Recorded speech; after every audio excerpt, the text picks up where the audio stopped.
and you're ready and comfortable. So just set the camera rolling, yeah? Right, cool. Okay, so my name's Nolan, and today I'm going to share my story with you guys. Hopefully I inspire you and motivate you and empower you. But I want to say thank you for this opportunity to let me be here today. Thanks for Kimberly for kind of asking to be here today through LinkedIn, so I appreciate that a lot. And I want to say you are winners, and I'll tell you why you're winners now, because there's 101 reasons why the opponent went to work today. There's 101 reasons why you came back with crying last night, you might have a night with your partner, you might have been stuck in traffic this morning. There's loads of reasons and stress factors why you could have just not come to work today and you thought, you know what, I'm not coming in. But you chose to come in today to make a difference within Mace industries. So I'm really impressed by you coming in. It really does make an impact on what you do in just a small way. Whether big or small, you are making an impact within this company. So you should be proud of yourselves. And I'm going to dive into the deep end now with a bit of a poem. It goes like this. It's easier to be a spectator, to sit on the couch and watch something greater. When a lot of work goes unseen, people underestimate the power of a man's dream. They believe in the wrong ideologies, questioning why they can never be. When a lot of work goes into the dark, it's never seen. That's why people curse and say that life's mean, like it's done them wrong. While the other man's working all day long, from spectator to hater, false beliefs don't make them any greater. I'm the type of guy just laying down in his slater, just looking in the eye and define him as a hater. Stone cold walls, chained to a cell. I'm seeing people chasing money and it doesn't end well. That's why gangsters die or end up in hell. You see, I'm too defined. With blood money in my past, I'm a new breed, here to last. So if you want to get to know me, pull up a seat. I'm a storyteller, and I can tell you about me. But my lessons and experiences exist for a reason, not just a gig. Pulling the shit jokes, call me the stick. Unknown and you'll never know who I am. I'm that voice of power, the definition of a true man. I teach, I preach, and I lead the way. I exist for that kid is too quiet to say. Because one day he will wake and become something, just like you guys. Because you are special, you are putting in 100% every single day, and that means a lot, not just to yourself, but to what you do here as a company, and the culture that you are creating here, with bringing mental health into the workforce, and making awareness of it, so you should be really proud of yourselves, guys. So, my story begins at the very beginning, which was primary school, which was a long time ago, for some of you guys, and for me it was only about 2 minutes ago really. So, when I was in primary school, I used to get picked on, bullied, told by teachers that I'd never be successful in life. And through that emotional sort of stress of being told that I'd never be successful in life and I'd get upset and I'd get picked on and bullied, it really used to get me down and cause a lot of stress factors where I'd even lose my hair with alopecia. That's how serious things was for me as a child. So when I got into high school, I thought I'm going to reinvent myself. So I didn't want to let that past follow me into the future. So I said, you know what, I'm going to be the best I can be. So what I did was I tried to be like the cool kids, I tried to be like the popular kids, but I was doing everything wrong. I wasn't being myself. And through being myself, I started to learn and realise that I had potential from within to do great things, no matter what those great things may be. So what I did was, I was getting told by teachers that, if you don't get maths, you're not going to succeed in life. Again, similar themes from the past, but not being able to succeed because of a grade. So I got laser focused, and I said, right, I'm going to take this maths on. So I started knocking on the teachers' doors to try and get extra help with my maths. And little did I know, none of them said yes straight away until I got one teacher who believed in me. I was more important than the actual grade itself, the pursuit and the climb of trying to get a grade, that person believing in me. So that really inspired me to give everything I got towards maths. So I was fighting like a boxer, punching left, punching right, giving everything I could just to try and get this grade in maths. And in the end, I ended up sacrificing so much and not gaining very little as I got a D. So I had to look at that not as a failure and say, you know what, that D stands for determination, discipline, domination, things that I could resonate with that would make me realise that, I can become whatever I want to in this life, despite my grade. It's the person you become in the process of the climb. No matter what it is in life, whether it's a title, whether it's a job you want, whatever it may be, it's the person you become in the process of trying to get that goal, no matter what it is. So from there, I had a careers advisor come in. The careers advisor said to me, Jack, look, due to your circumstances and situation, it's unrealistic for you to believe you're going to be an author, writer, actor, creative person, work in the TV industry. These are unrealistic dreams. Be more realistic. Be, satisfied that you're going to get a normal job. And I couldn't take it. So like I said, listen, it's unrealistic to walk into a room, flick a switch and a light to come on. Unfortunately, Edison didn't think so. I said it's unrealistic, to board a plane and fly across to another country. But fortunately, the Wright brothers didn't think so. So you can imagine how that conversation went down. It was a little bit, a bit awkward. You could say that I answered the teacher back and told her my thoughts for once. And then from there, I thought, you know what, I want to get into this acting thing. So I started going to acting classes, started training for an extra year, going after school, doing everything I could to try and better myself and make myself more confident. And I said to my mates, I said, listen, I want to work with the greats. I want to work with like Steve Graham, I want to work with Mark Strong one day. These people who I looked up to.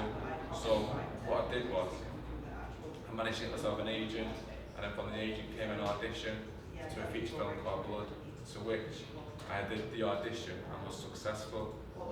After the audition, I went on the set, and there was Mark Strong and Stevie Graham. So it was like I predicted my own, self-fulfilling prophecy, which doesn't happen all the time. I'm not saying, if you cross your fingers and you say, there's no weeds in the garden, it's obviously there are.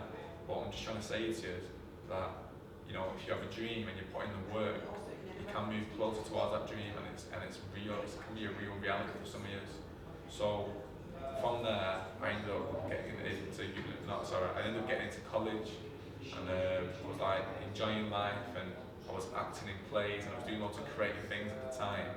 But what happened was, I ended up getting, an unconditional offer to go to university at Salford, and I was like a bit skeptical about going because I was already working in TV at the time, through a lot of phone calls, through a lot of emails, through a lot of self-graft to get yourself where you want to be in life.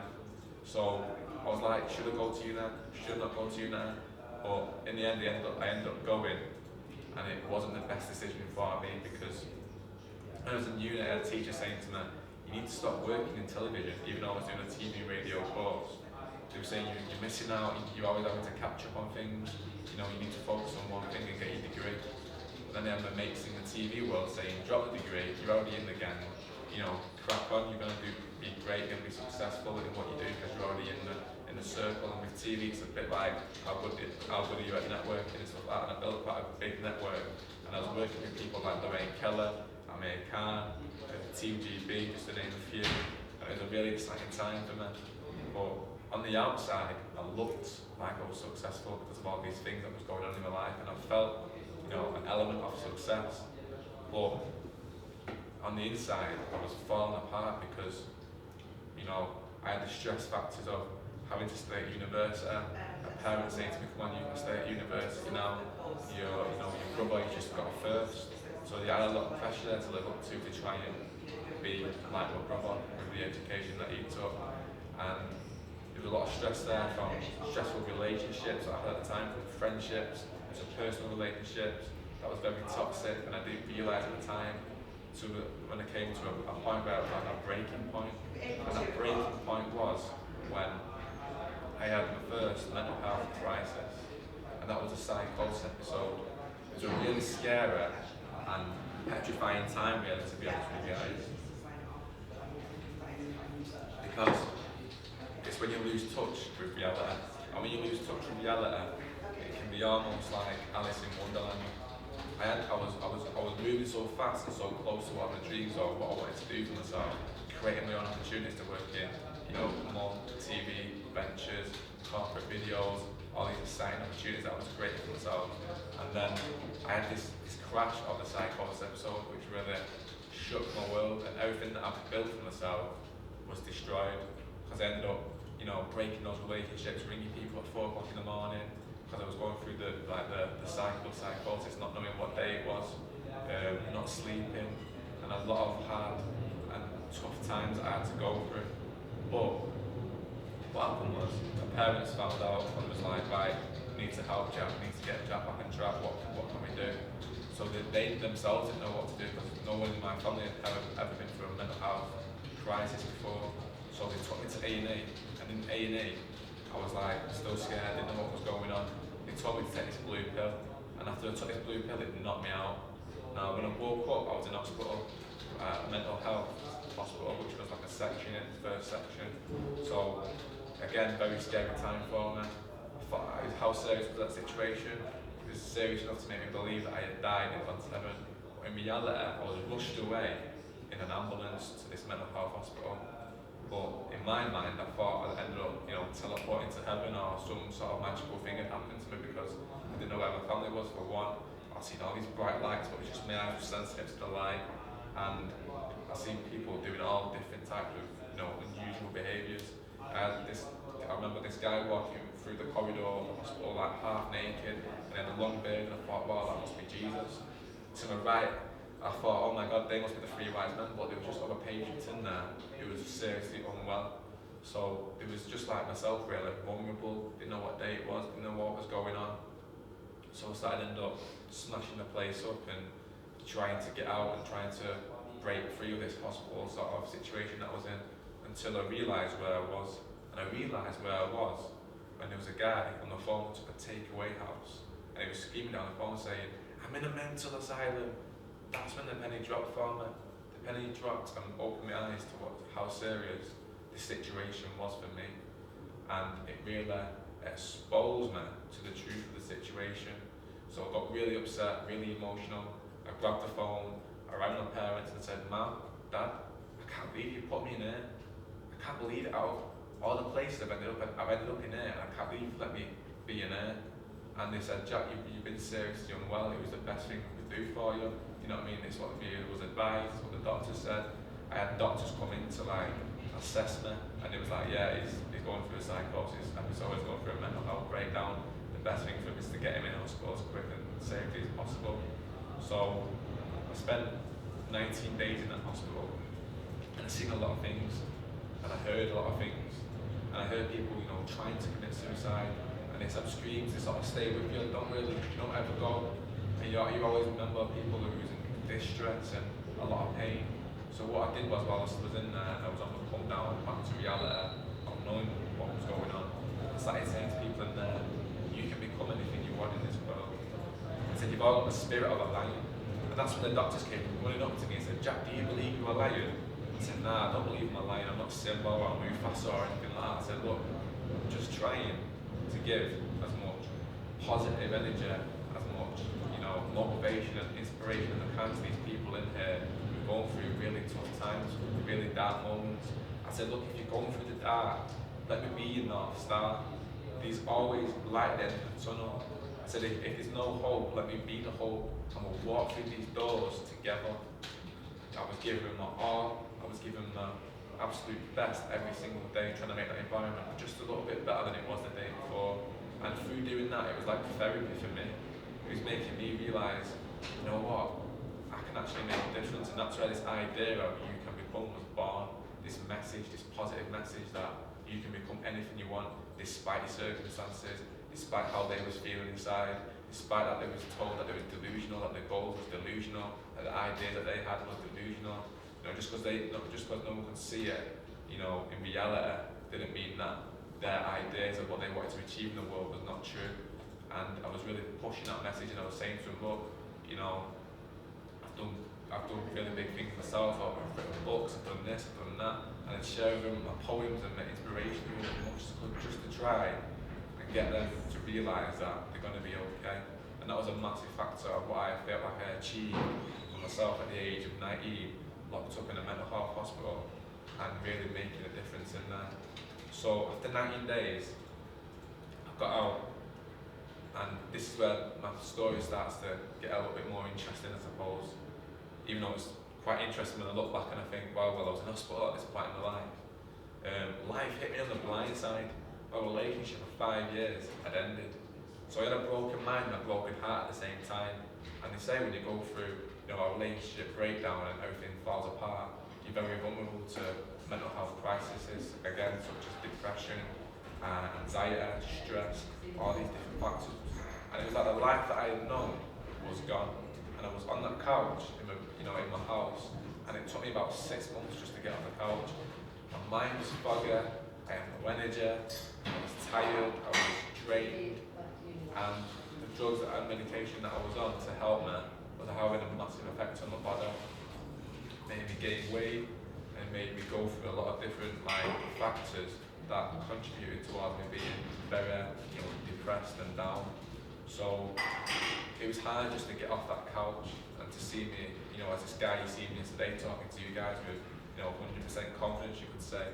So what happened was, back in that stage of me trying to get off the couch, my dad said to me, why don't you go to the gym? Why don't you do all these positive things? And I was like, oh, I'm struggling. And it all started with just walking to the shop, getting myself a chocolate bar. That's how serious it was. And that was a scary thing for me to do. Walking to the shop, going to the pub, socialising with friends. It was all too much and overwhelming for me. It was too intense. These little things that we take for granted every day. These were things that was really big to me. These was goals. So after 6 months, I sat there in a rut. I was like, right, I've got to change my life. I've got to do something positive. I'm sick of being in the house. I'm sick of having no confidence. I'm sick of being scared. I'm sick of being afraid. I said, you know what, Jack?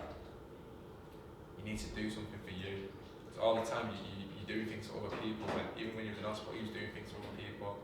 And throughout your life, you've never done anything for yourself proper. So I thought, right, I'm gonna get this book, this idea, this first book that you see with me today. I'm gonna get it published. And it was sat on the shelf for 2 years collecting dust and rejection letter after rejection letter. So what I did was, I got serious and I got laser focused like a sniper. I went on the internet and I found a few publishers that I wanted to work with. So I started ringing them week by week. I said, my name's Jack Nolan, I've got this great book here and I'd love to be a part of your company and work with you and hopefully make this book become a reality. Each week knocking on the doors like a salesman, picking up the phones, Wolf of Wall Street a little bit, that little salesy pitch on the phone. And I was giving everything I could. And I was getting laser focused on this one publisher after went through the ones that I didn't want to work with and filed it down to one. And eventually, after 5 weeks of laser focused attention, I ended up getting that book published and getting a publishing contract. Now, this wasn't going to make me J.K. Rowling, but it was a step in the right direction.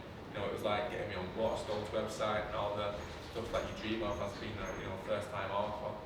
So after 3 months, I had a publishing party and we sold 100 books in one night. Again, it's not a massive number, but it was a big number to me because that was 100 people's lives that I had a positive impact on. And that meant the world to me, knowing that I was doing something right and I was getting myself back on top again and I was becoming successful and feeling good in myself.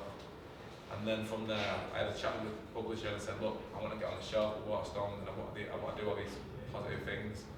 And he said, well, Jack, you're on the website, sort of, again, be happy with where you are. I said, I don't really agree with you, but I'm going to do it my way and we'll just see what happens. And he went, right, okay, and he didn't really believe that I could, first time off, I get on the shelf with Waterstones.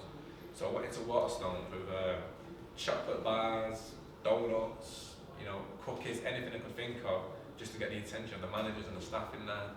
And they thought that I was the publisher. I said, oh, who are you, Jack Nolan? And I said, oh, I'm just an author trying to get my book on the shelf and I'm already in your system, I just want to get the opportunity to be on your shelf. And they was really okay, curious about who I was. And then eventually I got this idea, I thought I'd get a massive Millie's cooker and on it I put, let's get on the job to Steve and Jim. These was 2 managers at the time in there. So I was setting it in. And then all of a sudden, the regional manager came downstairs. He said, are you Jack Nolan? I said, yeah. Oh, I've heard about you coming in, coming out, coming in. I was like, all right. I thought he was going to chuck me out there and then. But I said, let's have a chat. What is it you want? I said, look, I want to get my book on the shelf so I can inspire people, like normal lads from North Manchester can do positive things, that we can do great things, that we can fulfill our dreams and, really inspire as many people as we can. And after battling with him and, fighting with him, metaphorically speaking, of course, I ended up getting some orders and landed on the shelf of Waterstones. So that's quite an inspiring moment for me. And it was only recently I walked through there the other day and I could see my book on the shelf and I was like, yeah, done it, you know what I mean? And it's quite a big thing for my parents as well to see that I committed to a goal of doing something, and I got there, you know what I mean, and that was quite a powerful thing for me to do. So I was impressed with myself, and it reaffirmed that, positive confidence in myself, which I think we've all got, you know what I mean, if you just get committed and serious about what it is we want in our lives. And I went on strength to strength, but over time, I started to get a bit paranoid, a bit stressed out, because I was hearing things on the streets, people who I looked up to, friends even, could say, who was making criminal moves, and it really got me stressed out and paranoid, and I didn't tell anyone about it. I just kept it all to myself, and then eventually, it made me ill. I ended up going through a second mental health crisis because of it, and I thought all delusional things. I thought my friends was going to get shot, even though there was bad things that what they was doing. The paranoia was creeping up on me, that concern for what they was doing, and my parents had to, take me to the hospital for the second time, and that's when I got sectioned for the second time, which was again another hard thing for me to go through. And it was like, why me? But I'm not trying to do anything wrong, I'm not trying to hurt anyone. And all of a sudden I get dragged back into this hospital, this familiar place from the past, but it wasn't familiar at all, because it was like a new environment for me. And I was starting to get really, you could say, pissed off with everything. And I was stressed out all the time. I was like, all I'm trying to do is do good things, and I don't understand why I'm in here. There's nothing wrong with me, even though there clearly something wasn't too right with me. And that's when I got diagnosed with bipolar. Now, bipolar isn't what you see on the TV, where it's crazy people running around doing daft things. It's people who have highs and lows. And because of the medication that I'm on, I'm somewhere in the middle. And don't get me wrong, I have bad days. I have days where I don't want to get out of bed, days where I don't want to, keep moving forward, but I have to push myself, because I have to believe that what I'm doing by, coming into the marketplace, sharing a positive message with you guys, to really, try and make a difference in even just one of you's lives, you know what I mean? With that story of that you can become whatever it is you want despite mental health circumstances, because you can. So, going back to the hospital for the second time, I was in there, I thought, I'm seeing people doing all the same behaviours, frustrated, started writing on the walls, but not just anything random like in the past, just after the world or whatever. It was these are my goals, these are what I want to achieve. And I ended up taking over half the hospital because I was writing on the whiteboards every day, this is what I want to achieve. It was visualization for myself. It was me getting myself focused and pointing myself in the right direction. My heart was a compass and my mind was a map, and I was trying to figure out how I can get out of this hospital situation, keep myself inspired, keep my dreams alive, keep myself focused and on track in the midst of all the chaos of what was going on in that hospital. So the doctors again said to me, and the nurses said, Jack, this is manic behaviour. You can't just write on the boards, you can't take over the whiteboards and all the things that you're writing down. One of them was speaking to you guys, public speaking, going out and sharing my story and inspiring people. That was seen to be a delusional behaviour, But I was trying to back it up by saying, yeah, but I've gone on to achieve things in the past, I can do these things, I've written books. And then it was that same limiting belief what they tried to put on you.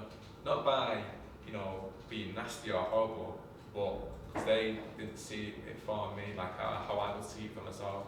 And that happens in life, whether you're in a hospital or outside of a hospital environment. You're always going to get people saying to you, you can't do that, you can't do this. And then you start to believe yourself, you start making up your own excuses and your own stories. I'm dyslexic, and who would have thought a dyslexic would write a couple books, you know what I mean? It's not really the normal thing for a dyslexic person to go out and strive for, but it just shows you that you can go out and you can do great things in despite of any circumstance. Now, again, moving back onto this second hospital experience, after writing on the walls, I thought I need to do something to keep myself occupied. And after a while, I started to get good behaviour, you could say, because I wasn't doing anything, bad or extreme or smashing the place up. They started to trust me and let me go out of the hospital and get a bit of fresh air and get something to eat.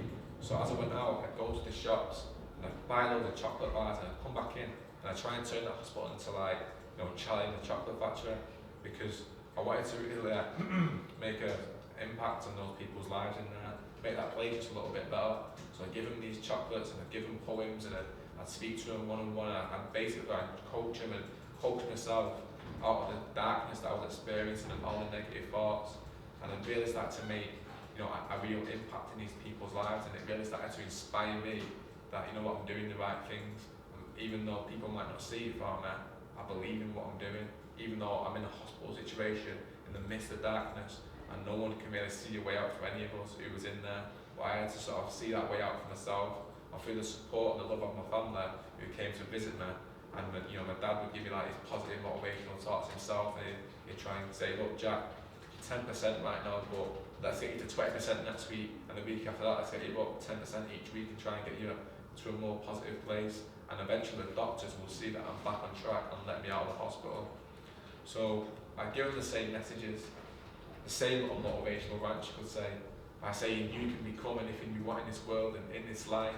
If there's no hope, let there be the hope. I was pushing these messages onto them as much as I could, just to try and uplift them, just to try and uplift myself through believing in the messages myself that I was giving them. So after a month of being locked up in hospital, I got out, and again I experienced the same negative things of being on the couch, being afraid, being scared to go out, conscious of what people would think of me. I was scared about the whole world.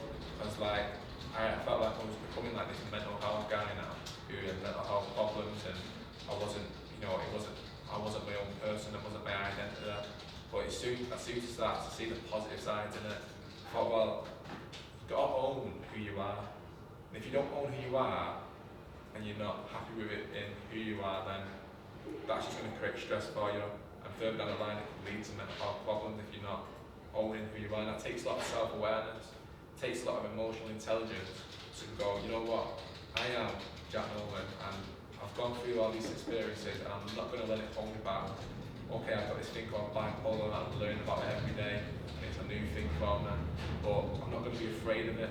I'm not going to be afraid of what people say, because your friends are your friends, and those who are not, and that's okay. You know what I mean? So I used to get a bit like on edge when I go in the pub after I got myself back around, and I think, oh, what are they saying about me? They don't know me. And I would start to put things out online, to try and promote, positive mental health, and share my story to continue to inspire people to continue to try and make the world just a little bit better and more aware about that you can still achieve it despite of any circumstance you go through in your life. So I had to give myself another purpose, just to get myself off the couch, just to make myself a little bit better, a little bit stronger. And that's where I decided to write a second book, which you see with me here today, which is no plug or anything, but it's going to be released in January. So this is like a little prototype I'm showing you today.